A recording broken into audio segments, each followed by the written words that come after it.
주 하나님 지으신 모든 세계 내 마음속에 그리워볼 때 하늘의 별 울려 퍼지는 내 성 주님의 권능 우주에 찼네. 이번 주간에 우리나라는 음력으로 새로 한 해를 시작하는 설이 들어있지만 기독교적으로는 이 사순절이 시작되어가는 그러한 이제 새로운 절기의 시작입니다. 사순절이 시작하는 이번 주 수요일인 2월 18일부터 4월 4일까지 40일 동안을 사순절이라고 합니다. 주일을 포함하면 46일인데 주일은 부활의 날인 그 부활절을 미리 예표해주고 있기 때문에 주일을 뺀 40일을 사순절이라 그렇게 부릅니다. 이때 우리는 절제와 경건으로 주님의 부활을 준비합니다.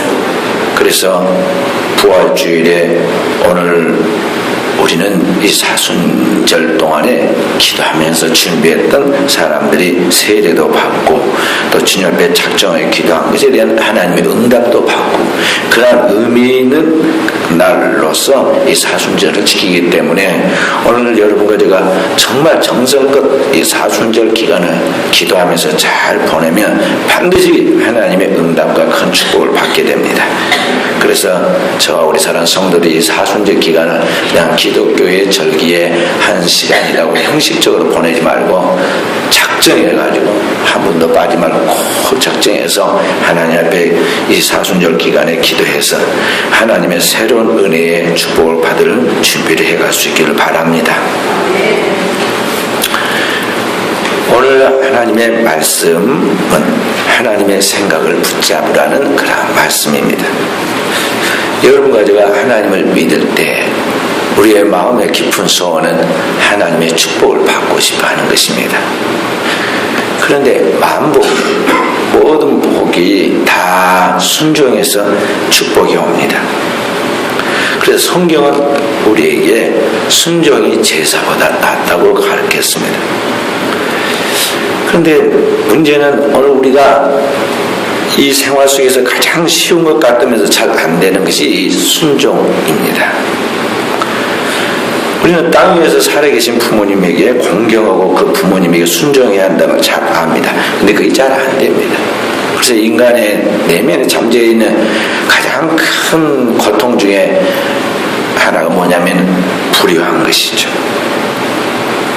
그 불의하니까 그 죄책감을 상쇄하기 위해서 만들어낸 중국식 그 고한 방법이 제사였고 그것이 우리나라에 흘러들어온 것입니다. 또 더 나아가서 인간은 그 인간의 생명의 뿌리인 하나님 아버지를 공경하고 그 하나님 앞에 순종해야 하는데 그게 잘 안 됩니다. 그래서 인간은 마땅히 하나님을 경외하여 신앙해야 하는데 그게 잘 안 돼서 불신앙하죠.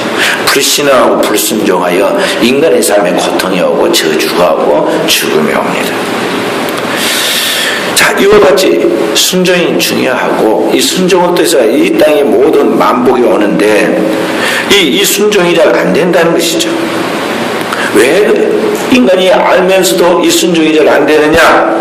순종이 인간의 인간된 도리이고 의무인 줄 알지만은 이 인간에게는 한계가 있기 때문에 그러한 것입니다. 사람이 할 수 있는 것은 언제나 한계가 있습니다. 인간의 힘과 도덕과 윤리와 양심에 한계가 있다는 것이죠. 그래서 인간의 한계를 넘어선 거기에 우리가 아무리 해도 인력으로 안 되는 것입니다. 자, 여러분과 제가 아무도 없는 사람이 없는 홀로 있는 자리에서도 정말 자기 양심을 지키고 하나님 앞에서 그렇게 살아갈 수가 있는가? 하나님의 절대 기준인 하나님의 법에 순종하며 살아갈 수 있느냐 하는 것이죠. 인간의 극한 상황, 예를 들어서 여러분과 제가 지금 북한에 갔습니다.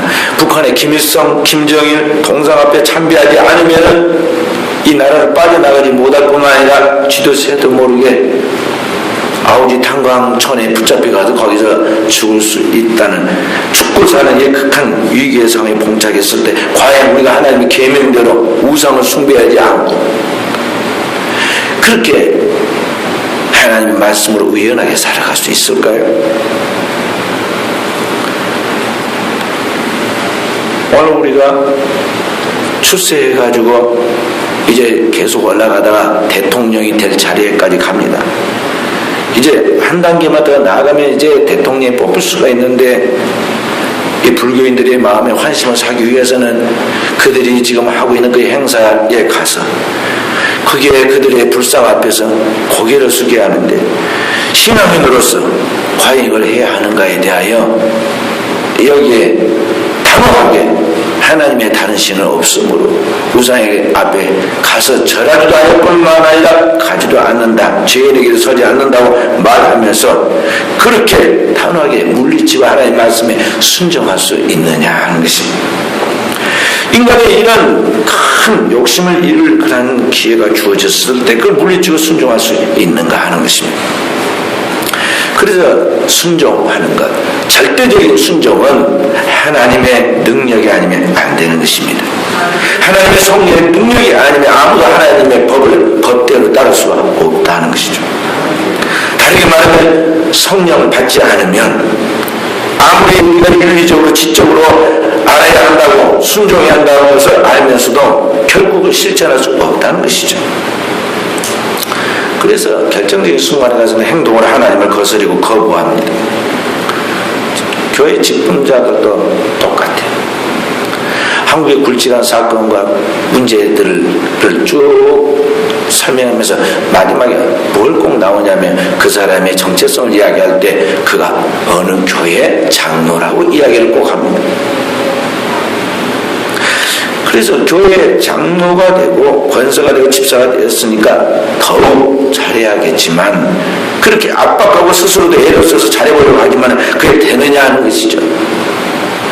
하나님의 능력이 없으면 아무도 하나님의 뜻을 따라 살 수 없다는 것입니다. 오늘 우리가 하나님의 백성으로서 세상에 하나님의 뜻을 집행하면서 그 뜻을 대행해 살아갈 수 있는 것은 오직 예수 그리스도의 영, 우리를 위하여 이 땅에 오셔서 우리의 모든 죄를 짊어지고 우리의 모든 허물과 약점을 다 담당하고 죽었다가 다시 사망 권세를 패하고 부활하신, 부활 승천의 하나님 우편에 앉으신 바로 예수 그리스도의 그의 영이 오늘 우리 안에 들어갈 때만이 그분이 아버지 앞에 순종했던 것 같이, 그분이 이 땅에서 섬기는 삶을 살았던 것 같이 섬기는 자의 순종의 삶을 살아갈 수 있다는 것입니다. 그래서 성경은 다시 우리에게 말씀하시기를 너희 안에 이 마음, 이 영을 품으라 말씀하신 것입니다. 하나님의 본체이신 주님께서 사람이 되시고 종이 되시고 십자가에 죽기까지 자신을 쳐서 복종시켰던 그 주님의 영을 우리가 받아야만 우리도 주님처럼 살아갈 수 있다는 것입니다. 그래서 여러분과 제가 주님의 그 영으로 충만해야 하는데, 그래야 사람답게 살고 하나님 뜻대로 살 수 있는데, 그 하나님의 영으로 충만되지 못하기 때문에 늘 넘어지고 실패하고 좌절하고, 그렇게 해서 우리가 늘 상처투성이의 존재가 되는 것입니다. 하나님의 영은 하나님 앞에서 그 말씀을 따라 철저하게 회개하는 사람에게 주어집니다. 그래서 여러분과 저는 그리스도인에서 꼭 필요한 것이 뭐냐면, 항상 그리스도에서 선행돼야, 깊이 선행돼야, 반복되어서 우리가 하나님 앞에서 우리 자신을 돌아봐야 할 게 뭐냐면 회개인 것입니다. 선택된 이스라엘 백성들의 초대 왕이었던, 왕까지 올랐던 사울이 그 왕에서 폐위되고 가문이 망하고 나라가 고통에 빠지게 됩니다.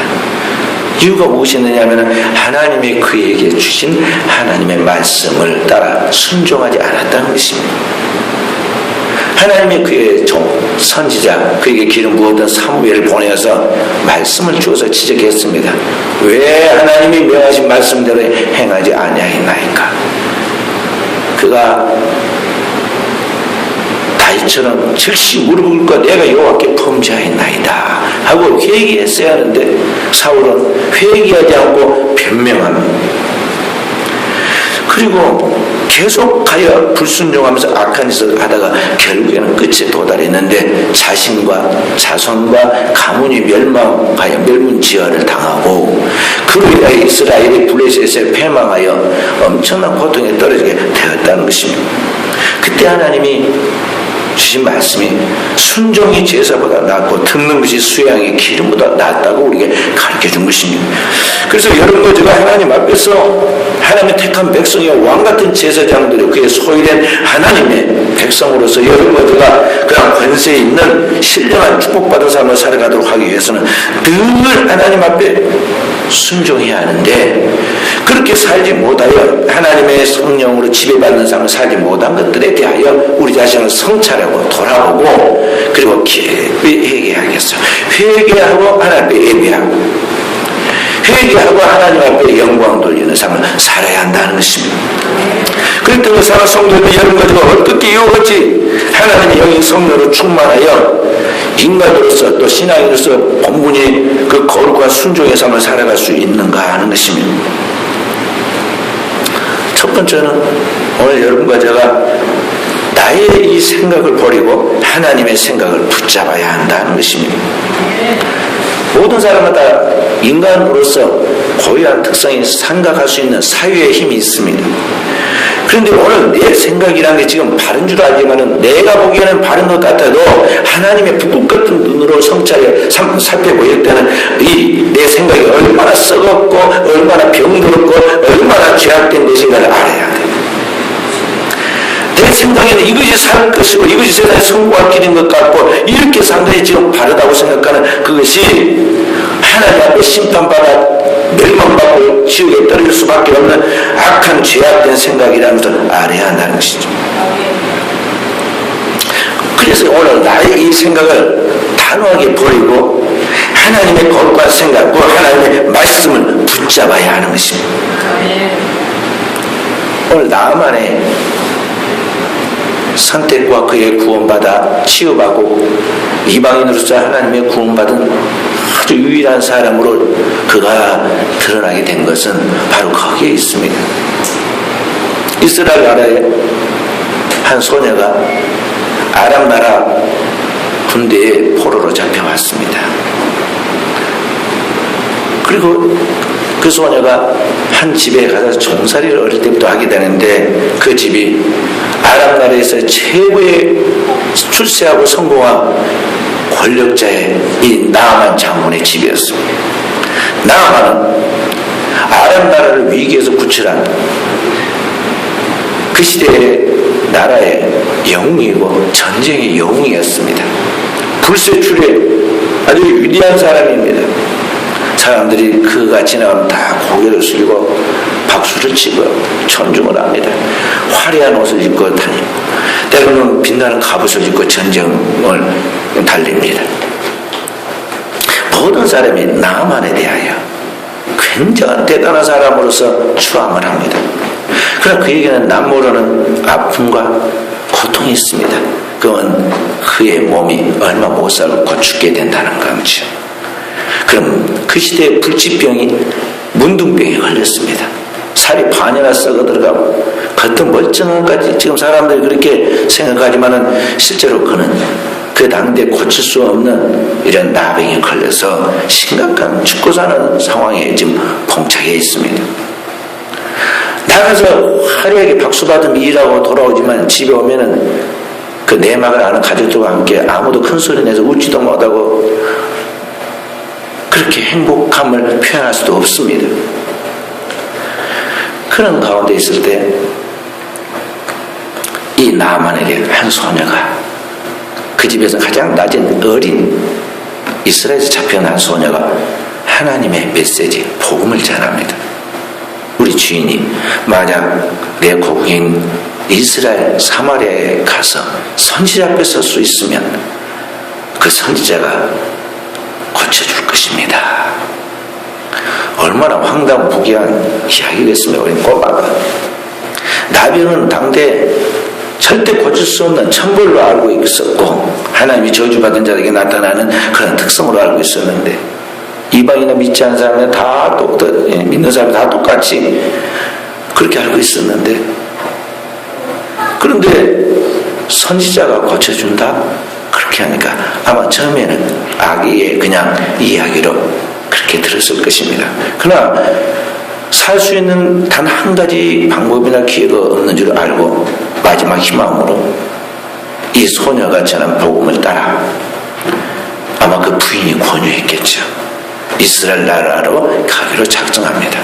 갑자기 이스라엘 것으로 경계를 정하고 이스라엘과 사이가 좋지 않은 그 적국인 아람 나라에서 이스라엘로 아람의 최고의 그러한 장군인 나아만이 찾아간다고 왕에게 이야기하니까 왕이 깜짝 놀랐습니다. 무슨 인가를 이야기하니 나아만이 자신의 그 가슴 아픈 이야기를 합니다.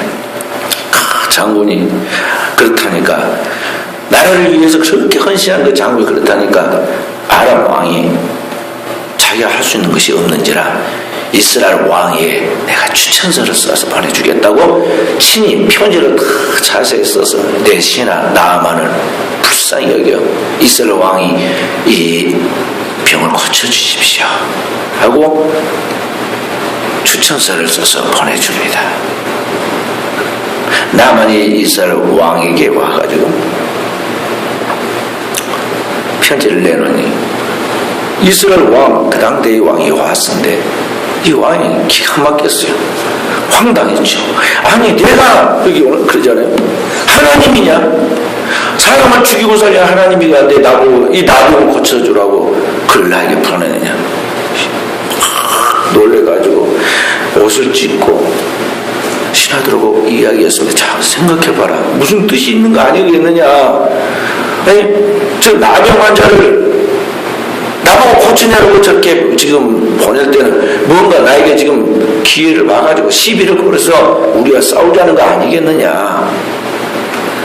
이스라엘 왕이 막 놀래가지고 자기 옷을 찢으면서 그렇게 했다는 것을 기도하는 선지자 엘리사가 영적으로 알았습니다. 그래서 자기 종을 크게 보내가지고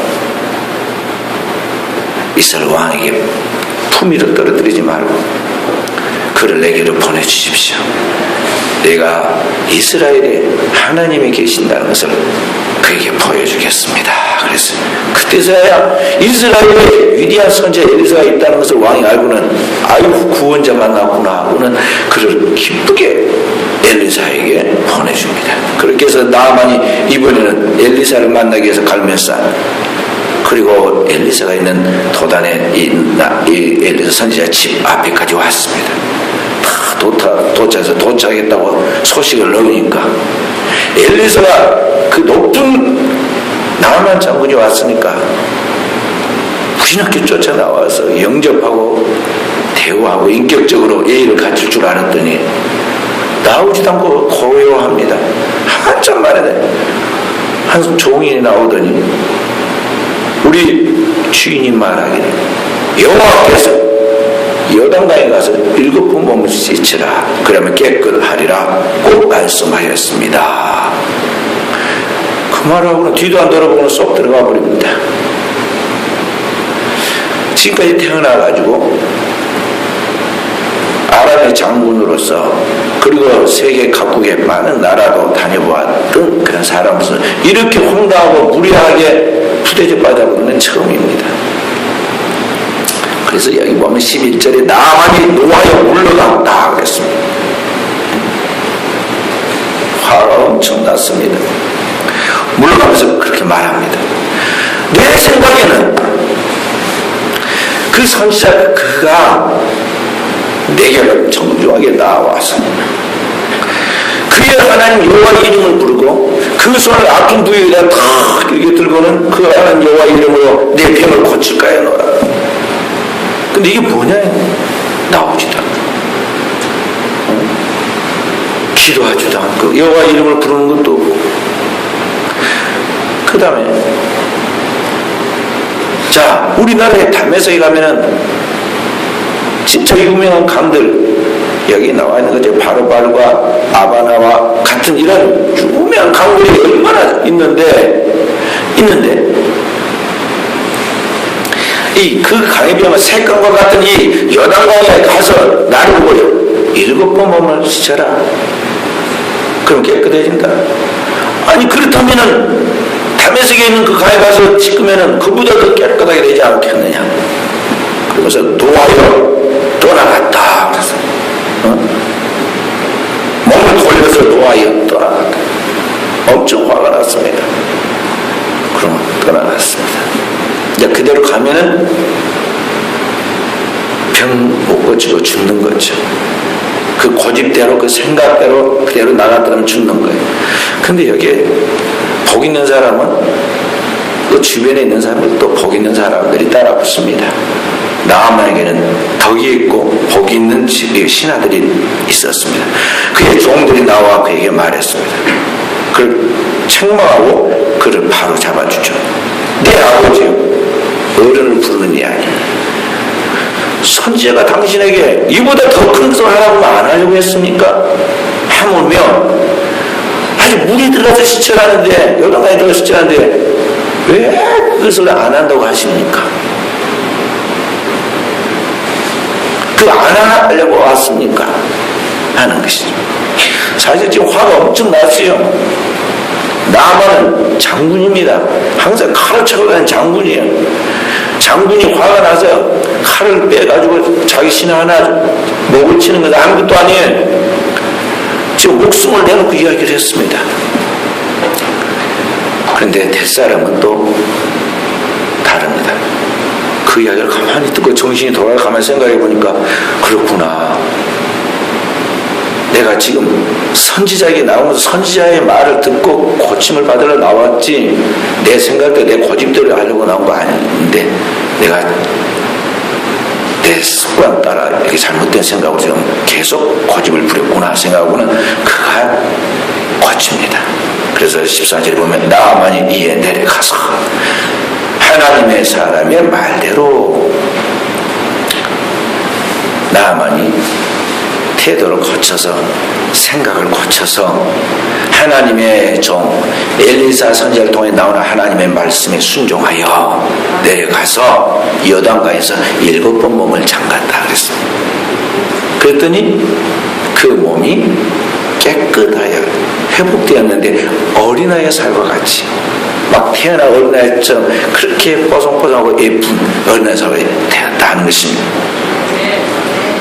여기에 오늘 여러분과 제가 깊이 생각해야 할 것은 뭐냐면 하나님의 구원의 치유와 하나님의 축복은 내 생각을 버리고 하나님의 생각을 붙잡을 때 온다는 걸 알아야 돼요. 오늘 살아가는 성도님 크리스찬으로서 여러분과 제가 과연 하나님 믿는다고 하면서 내 안에 하나님의 생각, 하나님의 말씀이 좌정하고 그 말씀이 나를 지배하고 나를 이끌어 가시도록 온전히 그 말씀에 순종하는 삶을 살아가는가 오늘 하나님 앞에서 우리 자신을 성찰해야겠습니다. 나만의 이야기처럼 한식으로 따져보세요. 이거 A가 아니잖아요. 상식이 어긋나잖아요. 세상에 도덕과 윤리에는 없는 이야기예요. 사람은 기분에 살고 기분에 죽고 자존심에 의해서 모든 일이 되기도 하고 안 되기도 하는데 지금 이게 아니잖아요. 그 다음에 물로 씻어 깨끗한다면 이왕이면 크고 이왕이면 많은 물이 있는 곳에 와서 거기서 씻으면 낫잖아요. 근데 요단강에 가서 꼭 씻어라. 하여간 하나부터 10까지 전혀 안 맞습니다. 그런데 오늘 나만의 구원의 역사는 안 맞음에도 불구하고 자기 생각을 버렸다는 것이죠. 자기의 그 오랫동안 지금까지 살아왔던 인생살이의 그 경험과 그 모든 걸 다 버리고 선지자를 통해 하나님이 그에게 처음으로 들려주었지만 그에게 전한 이 복음의 진수 핵심을 받아들인 것입니다. 그렇게 할 때 한 번의 말씀 내가 요단강에 가서 7번 몸을 담그라 그러면 깨끗하리라는 그 하나님의 말씀을 순종했을 때 놀라운 구원의 역사가 자기 생애에 따라오게 되었고 그 한 사람이 변하니까 이방 나라 아람 전체가 변하고 세계 하나님의 구원의 놀라운 역사가 증거되도록 하였다는 것입니다. 그래서 사랑하는 성도들 여러분과 제가 하나님 말씀이 도대체 내 상식이 안 맞고 믿어지지 않아도 하나님의 모든 말씀을 이해하고 아멘으로 받아들이고 순종해야 할 이유가 거기에 있는 것입니다. 자, 나만이 지금 이해를 못했습니다. 못하죠. 하나님 말씀을 이 작은 두뇌로 그리고 자기의 그 조그만 인생의 경험으로 이해가 되는 기가 만무하죠. 자, 이게 왜 요단강에 가서 지치라 했을까? 왜 선지자할 때 하나님이 요단강에 가서 지치라 했을까? 가만히 생각해 보시기 바랍니다. 요단강. 그 옛날 이스라엘 선택된 하나님의 백성, 이스라엘 백성들이 애굽 세상에서 구원받아 출애굽에서 나왔을 때 두 번의 강을 건넙니다. 하나는 큰 바다의 홍해를 건넙니다. 출애굽에 나온 첫 번째 세는 이스라엘 백성들이 그 하나님의 어린 양의 피로 그들의 죄가 사함받고 구원받아서 하나님이 약속한 땅 가나안에 들어가기에, 천국에 들어가기에 앞서 그들의 모든 죄를 사함받았다는 표로서 그들이 홍해 바다에서 합동 세례를 하나님께서 시킵니다. 홍해를 지날 때 그들이 하나님 앞에 세례를 받습니다. 1세대는 광야에서 죽었습니다. 제1세대가 이제 40년 후에 가나안 땅에 들어갑니다. 두 번째 세대인 이스라엘 백성들도 하나님이 그들을 세례를 주어야 하잖아요. 근데 그 많은 200만 넘는 숫자, 장정만, 칼을 든 장정만 60만이니까 얼마나 많은 사람이 그걸 어떻게 세례를 다 주겠습니까? 그러니까 하나님께서 요단강에서 세례를 주죠. 하나님의 법궤를 메고 이스라엘 백성들이 요단강을 건널 때 법궤가 물에 법궤를 낸 제사장들 발에 그 요단강에 닿는 순간 요단강이 저 위에서부터 끊어져서 탁 물이 갈라집니다. 그리고 그 물 사이를 이스라엘 백성들이 마른 땅을 건너 가나안 땅에 들어가죠. 그 요단강 물이 그들의 모든 죄를 그리스도 예수의 피로 사함 받았다는 제3의 표의 세례의 상징입니다. 그러니까 오늘 이 요단강에 가서 지치라는 것은 그런 주님의 깊은 하나님의 뜻이 있는 것이면 내 공로가 아니라 하나님의 아들 예수 그리스도의 십자가 보혈의 공로다는 것이죠. 주님이 우리에게 말씀하셨습니다. 하나님 나라에 들어가려면 물과 성령으로 거듭나야 한다 그랬습니다. 물은 곧 우리를 십자가의 피로 구속하신 예수 그리스도의 보혈이고 또 그 예수 그리스도의 보혈은 오늘 보혈로 구원받은 표가 곧 세례예요. 그러니까 지금 이 나만이 문둥병으로부터 깨끗함을 받아서 새 사람에 대해 새 출발해 가는 데는 하나님이 이 땅에 보내실 장차 인류의 구세주 예수 그리스도의 십자가의 그 보혈의 피의 공로가 있어야 하고 그 피로 말미암아 모든 죄가 사함받다는 확실한 징표가 나타나야 한다는 것이죠. 그리고 7번 잠그라 하는 것은 뭐냐면 7번 완전함을 뜻하는 것입니다.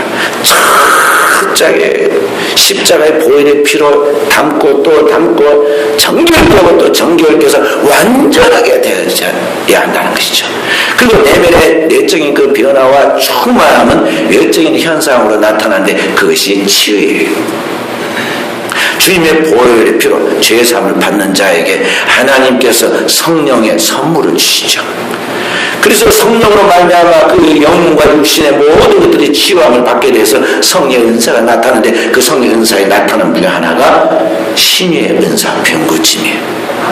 나아만 그리스도의 피로 말미암아 정결케 되는 그 복음과 함께 복음의 말씀으로 그 완전하게 성화되어서 성령의 치유의 역사 그 현장에서 나타나게 되는 거예요.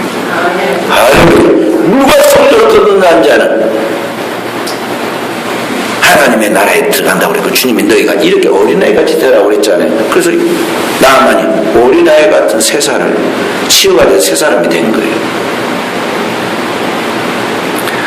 그래서 사랑하는 성도 여러분과 제가 지금 신앙을 상식적으로 믿으면 안 돼. 이 윤리적 단계로 뛰어넘어야 돼. 신앙이 아주 기분도 안 되고 있는 그런 신자들이 너무 많아요. 제가 매일 아침 새벽기도 때 창세기부터 지금 요한계시록까지 강의해 가고 있는데 하루에 한 장씩 읽고 강의하는데 성경을 한참 읽다 보니까 강의하다 보니까 말이죠. 우리 교회 한 집사님이 은혜가 충만한 집사님이 저한테 목사님 매일 아침 읽고 있는 그게 왕들의 이야기를 지금 하고 있는데 그걸 어떻게 순서대로 알 수 없을까요? 물어보더라. 문자를 보냈어요. 그래서 내가 가만히 생각해보니까 그렇구나. 나야 수십 번을 읽어서 그냥 쭉 알고 있지만 좀 허언하지만 우리 성도들이 바빠가지고 직장생활하고 다 이제 성경 제대로 못 읽었을 건데 또 읽었다도 잊어먹었을 건데 그 계보를 확실히 알고 있을게 좀 어렵겠고 또 성경에 보면 사무엘 상하 역대 열왕기 상하 역대 상하에 보면 열왕들 이야기가 반복해서 자꾸 나옵니다. 그러니까 이게 헷갈리게 생겼어요. 그래서 저도 옛날에 그 계보를 이렇게 그려놓은 것이 있었거든요. 그 생각이 났어요. 그래서 그렇구나. 내가 다음날 그 복사해서 줄이다 문자를 보냈는데 그 다음에 제가 복사를 하니까 내 컴퓨터가 잘 안 되더라고요. 그래서 손으로 썼어. 좀 흐리게 했는데 제가 써갖고 그 다음 새벽에 나오신 분들 다 줬어요. 대단해서 우리 신자들이 우리 교인들에도 꽤 신앙이 깊고 수준이 좀 높은 편인데도 그걸 잘 모른다면 일반 신자들은 어쩔까요? 제가 30년 전에 부교육대로 있을 때 연초에 재직 세미나를 합니다. 재직 세미나 중에 퀴즈 시간이 있었는데 퀴즈에 가서 선물 주는 시간이 있었는데 이스라엘의 3대 왕이 누군지 아신 분 그러니까 재직들 중에 그걸 모르더라고요. 3대 왕. 그래서 제가 그때 당시에 깜짝 놀랐어요. 아니 이 큰 교회에 100명이 넘는 재직들이 지금 모여있는데 거기에 있어요. 3대 왕이 누군지를 모른다. 나중에 누가 손을 들고 말하는데 틀렸더라고요. 그래서 제가 그때 깜짝 놀랐어요.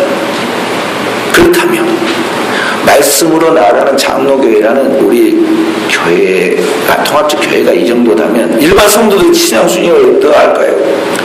그러니까 신앙의 기본적 그런 맥락이 안 서 있으니까 자기 마음대로 자기 생각대로 세상적인 것 옛날에 과거에 우리나라의 그 무교적이고 유교적인 것 잘못된 그런 혼합적인 그런 신앙으로 나아가다가 이단 사술에 빠지고 그런 거 아니에요.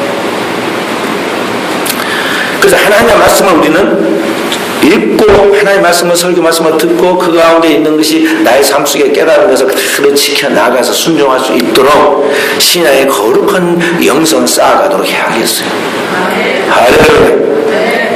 나만이 단순하게 생각하고 막 화냈잖아요. 근데 그 화낼 일이 아니잖아요. 얼마나 하나님의 말씀의 깊은 내용과는 거리가 먼 너무나 세속적이고 인간적인 구원과 영생과 관계도 없는 무지한 것이었습니다. 그래서 사랑하는 성도 여러분, 여러분과 제가 하나님의 구원의 은사와 축복을 받고 하나님의 성령의 기적적인 체험을 하려면은 반드시 이 생각의 전환이 와야 돼요. 할렐루야.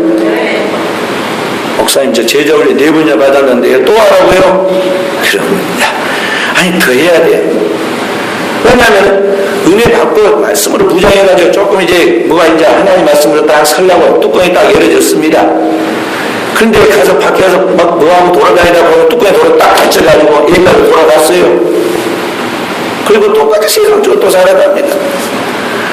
그러니까 다시 뚜껑을 열고 하나님의 말씀을 담고 거기다 하나님의 말씀대로 살아갈 수 있도록 원동력을 주는데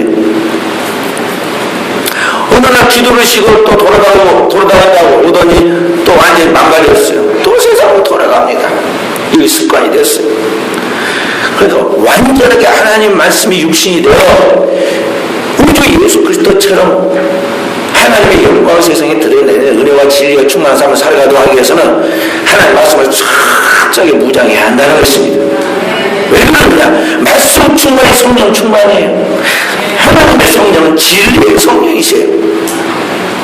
그러니까 말씀으로 강하게 무장하고 나아가고 말씀으로 무장하고 기도하고 나아가면 성령에 대한 내주하시고 들어와 계시고 하나님 말씀에 성령에 대한 교통하시고 성령이 하나님 말씀을 생각하게 하시고 그때도 살 수 있도록 힘을 주시고 그 하나님 말씀에 변화를 주시고 그 말씀 안에서 하나님의 구원과 치유와 역사를 주신다는 것입니다.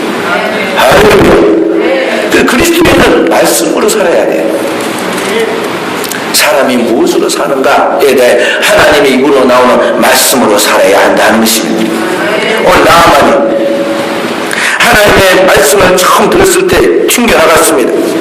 그렇지만 그 생각, 자기의 그 인간적인 생각을 성령의 생각으로 받아들여서 버릴 때에 하나님이 그때부터 그게 살아 역사하시잖아요.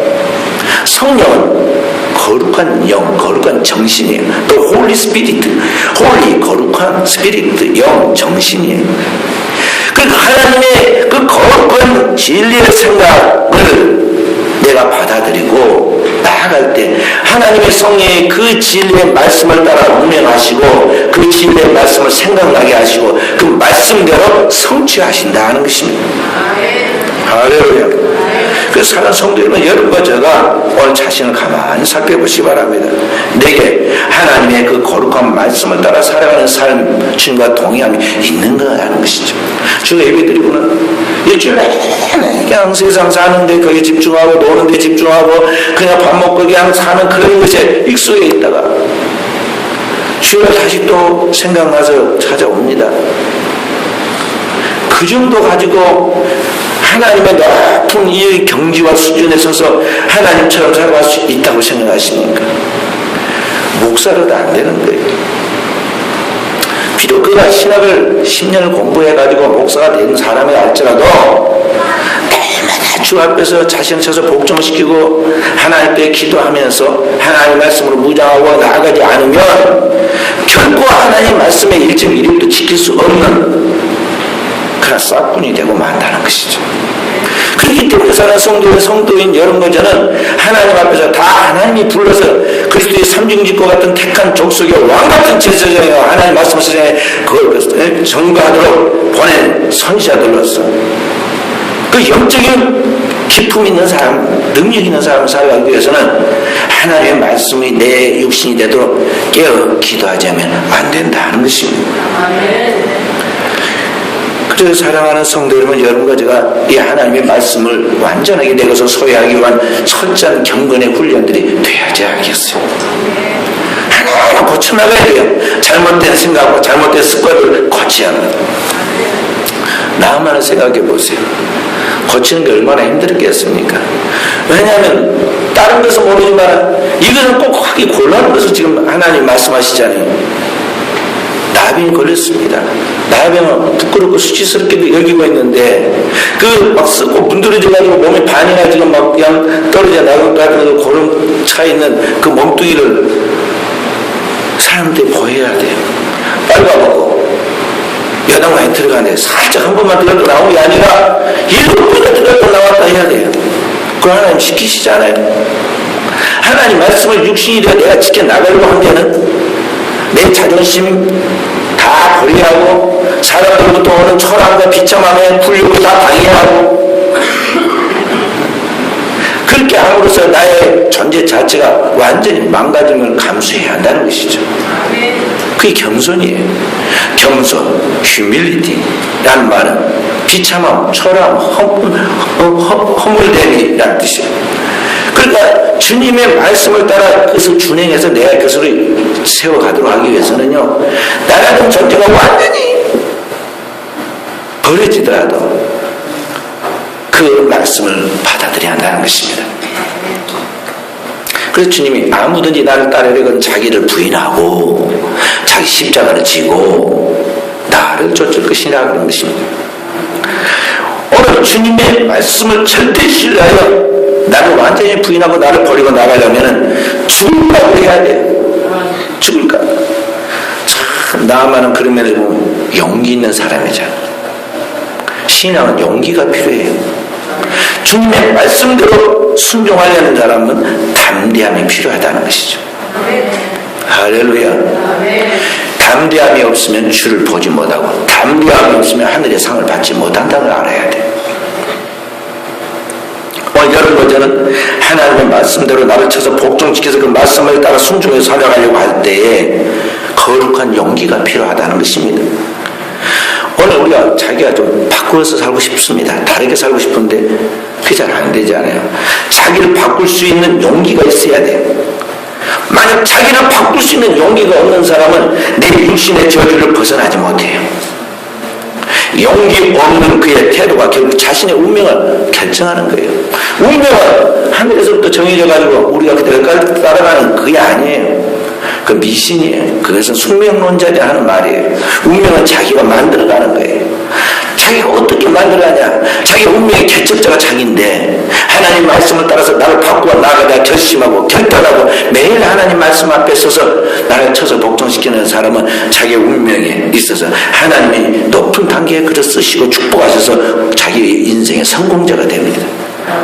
반면에 하나님이 아무리 좋은 환경 속에서 좋은 조건을 주었다 하더라도 자기 고집과 자기 생각을 따라서 자기 자존심을 굽히지 아니하려고 그렇게 이리 빼고 저리 빼면서 나아가면 결국에는 자기의 운명을 자기가 결정해서 그의 태도가 그를 망가뜨리게 만다는 것이죠. 그 사랑하는 성도들이 여러 가지가 영적으로 민감해가지고 겨자씨와 같은 작은 것이 할지라도 하나님이 말씀하신 복음에 대해서 민감하게 반응할 줄 알아야 돼요. 나만이 복 있는 사람이라는 게 그게 보세요. 자기 집에 한 철모르는 어린 소녀가 전한 겨자씨 같은 복음, 이스라엘에 가면 낫는다. 이스라엘에 가면 선지자인데 선지자를 통해 나오는 하나님의 말씀을 치유받는다 말했을 때 가볍게 여기지 않았어요. 구원과 영생의 결정적인 메시지의 시작이 거기서부터 시작되잖아요.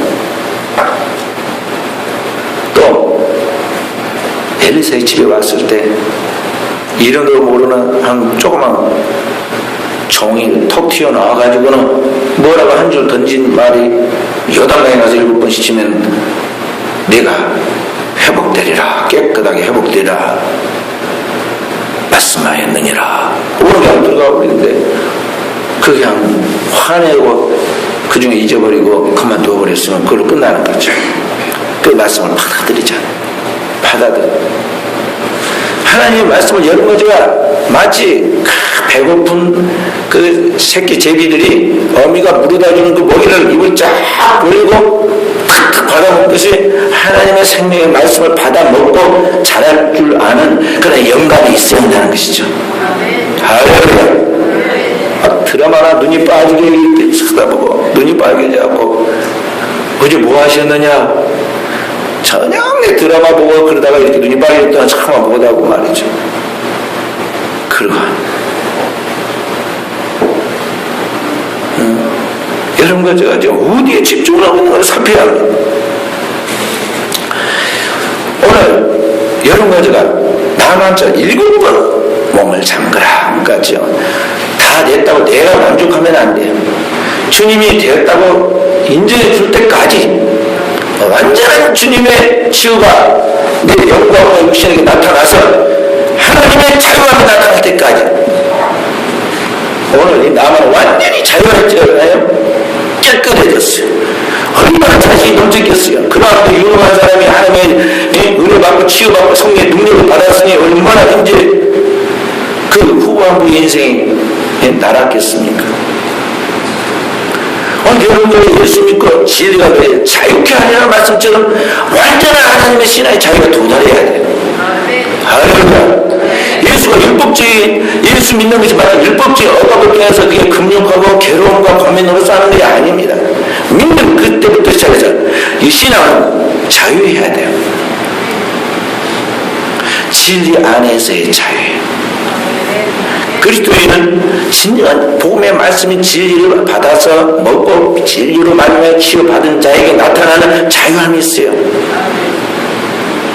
아담과 하와가 하나님의 진리 안에서 창조되었고 진리 안에 살 때는 온 불쌍한 마음이 그리운 것이 있고 그 마음대로 다스렸습니다. 정부가 그때 말도 되게 하는 건 없었습니다. 그 하나님 진리의 말씀에서 이탈했습니다. 그리고는 선악과를 따먹고 하나님 진리를 벗어난 순간부터 그에게는 누가 잡으러 온 사람도 없는데 초조하고 불안하고 소외되는 속에서 두려움이 생깁니다. 두려워서 나무 뒤에 가서 숨습니다. 그리고 누가 그에 대해서 말하지도 않는데 혼자 거짓말을 지어내서 말합니다.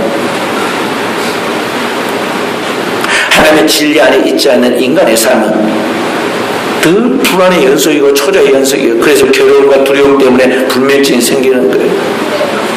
자신이 없습니다. 혼자 깜짝깜짝 놀라고 어떤 일도 소신껏 하지를 못하고 담대히 하지를 못하는 그가 진리 안에 있지 않기 때문에, 하나님의 진리 안에 있지 않기 때문에 그런 것입니다. 진리 안에 있어야 너희가 자유케 되리라 그랬습니다. 오늘의 시대 하나님의 진리의 말씀, 구속의 복음이 무엇인지, 하나님의 우리나라 교회와 성령이 무엇인지, 우리를 통해 이렇게 된 일은 하나님의 나라가 무엇인지 하는 하나님의 복음이 그리스도인이라는 신자들에게 없기 때문에 이런 자유가 없고 이런 하나님의 행복이 없고 이 평안이 없다는 것이죠. 그래서 사랑하는 성도들, 여러분들과 하나님의 주신 축복을 놓쳐서는 안 돼. 그리스도인에서 주께서 내게 주신 하나님의 은사들을 놓쳐서는 안 된다는 것입니다.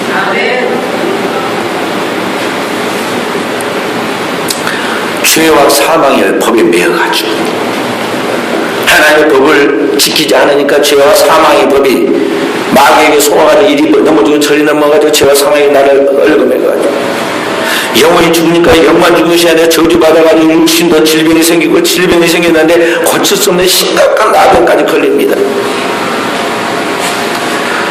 구약시대는 불치병이 나병이 제일 큰 병이었으니까 나병이 걸렸지만 오늘 현대는 더 큰 병이 지금 많이 나왔잖아요. 나병은 지금 주사 한 병만 맞으면 한 방울만 맞으면 나아요. 근데 지금은 이제 고칠 수 없는 더 많은 병이 생겼어요. 그래도 우리 주님 앞에 돌아가서 주님의 말씀을 받고 주의 은혜를 회복하면은 진리가 너희를 자유케 하려는 말씀처럼 영혼의 치유가 육신의 모든 질병의 치유로 이어져서 완전한 자유함에 이르게 되는 것입니다. 그리스도인은 그래서 세상에 다른 어떤 것을 믿어서는 안 돼요. 세상의 권력, 명예, 의학, 철학, 그 다른 어떤 물질 이런 것을 믿는 게 아니라 그리스도인은 전능하신 하나님과 그의 말씀을 통하여 오늘 우리 주신 하나님의 그 약속들을 믿어야 돼. 하나님의 약속하신 말씀대로 우리를 구원하시고 우리를 치유하시고 영원한 하나님의 나를 인도하심에 대한 하나님의 그 보장된 하나님의 말씀을 믿어야 된다는 것입니다. 할렐루야.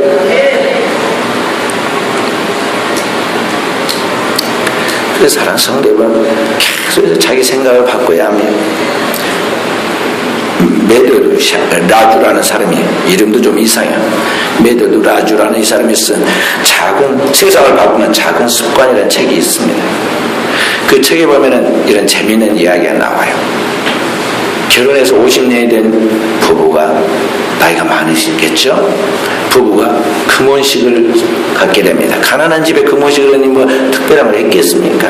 오늘 저녁에 결혼한 지 50년 되는 날이라고 오늘 저녁에 우리가 이제 기념하자고 그렇게 약속을 하고 부부가 열심히 항상 했던 거지 일하다가 저녁에 돌아왔습니다. 그리고 식탁에 앉았는데 남편이 가서 오븐에다가 빵을 열심히 정성껏 굽습니다. 그래가지고 가지고 와서 식탁에서 이제 금혼 되는 결혼 50년 되는 이때를 서로 축하하자고 이렇게 축하하면서 그 오븐에서 가져온 빵 이 귀퉁이를 딱 잘라가지고 이 부스러기 귀퉁이를 접시에 담아가지고 부인한테 딱 갖다 줍니다. 그리고는 자기는 그 가운데 몸통을 딱 자기 접시에다 넣고는 이제 먹습니다. 부인이 얼굴 색깔이 확 달라지고 갑자기 부인이 화를 한 번도 안 내도 부인이 화를 벌컥 냅니다. 내가 지금까지 결혼해 50년 동안 빵 부스러기만 먹고 살았는데 세상에 금혼식이 오늘 저녁까지 나에게 그 부스러기를 주다니 당신은 사람도 아니다고 화를 냈어. 놀라고 당황한 사람은 자기 남편입니다. 남편이 더 놀랐습니다. 아 그게 아닌데 그게 아닌데 나만 좀 들어봐라.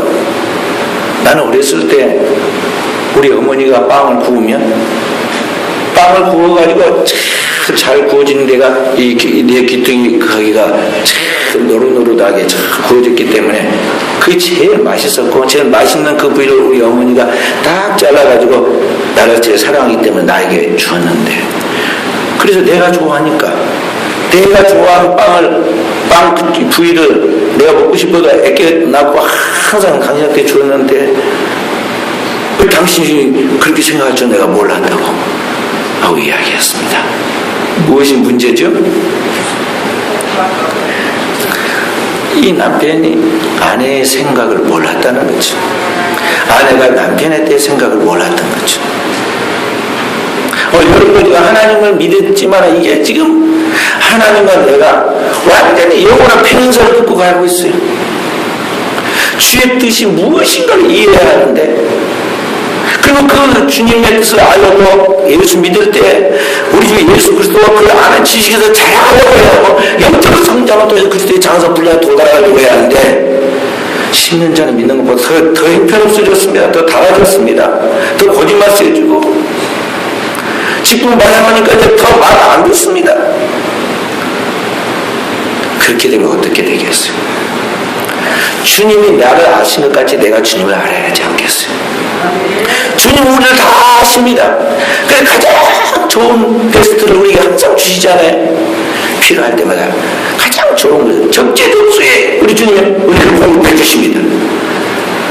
우리도 주님의 그 영적인 그 수준에 도달하려고. 왜냐하면 나에게 있는 것은 타락한 죄악된 것들이고 마귀에게 속아서 늘 넘어졌던 마귀의 악한 것들이 묻어 들어왔기 때문에 그것을 따라가면 안 되는 거죠. 그래서 날마다 여러분들은 나를 버려야 돼요. 주님 말씀하셨습니다. 속을 깨끗이 하라. 그럼 겉도 깨끗하리라. 여러분들이 내 속에 이 타락하고 죄악된 이 생각들을 다 버리고 회개하고 또 버리고 나아가면 이제 내 안에 하나님 말씀만 좌정하게 되고 말씀이 나를 지배하고 좌정하고 역사하기 시작하면은 완전한 새로운 피조물이 되는 것입니다. 그때 어느 내 삶에 막혀있던 담이 풀어지게 되고 죽은 영이 살아나면서 육체도 살아나게 되고 우리의 삶 속에서 그 관계에 흐트러져 있는 모든 것이 정상을 돌아가는 하나님의 역사가 이루어지는 것입니다. 사순절을 이제 시작해가는 오늘부터 우리 사랑하는 성도 여러분, 앞으로 7주 동안 하나님 앞에서 7번 몸을 담으십시다. 철저하게 하나님 앞에 나를 잠겨보십시다. 누가 시켜서가 아니라 교회에서 하니까 의무적으로가 아니라 그렇게 하십니다. 그렇게 부활절을 맞고 그 부활절에 하나님 앞에 영광 돌리고 또 하나님 앞에 은혜 받으면 완전히 한 해가 달라집니다. 그래서 우리 순천을 이렇게 사랑하는 귀한 성들이 세상에 그리스도를 보여주는, 세상에 하나님의 빛으로서 열매를 맺어 세상에 그리스도를 보여주는 생명의 열매를 맺는 종들이 되어야겠습니다. 기도하십시다.